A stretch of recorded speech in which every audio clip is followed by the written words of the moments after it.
Hey beauties, so I want to try out this eyelash glue. This is I Envy V-Lux, and it looks like this. I got this from Sam's Beauty. I purchased a few things off of there, and I need to grab a new eyelash adhesive. So this one is latex free, waterproof, and it's blueberry extract with biotin. This is a brush tip applicator, and it's supposed to be super strong, so I need that because my eyes be watering a lot.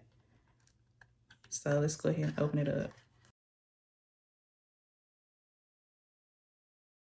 Comes in a little packaging right here.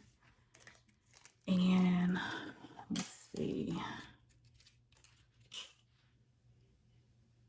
6-month shelf life. All right, so the directions state that you're gonna put this product onto your lashes, hold it for 30 seconds, and just let it dry.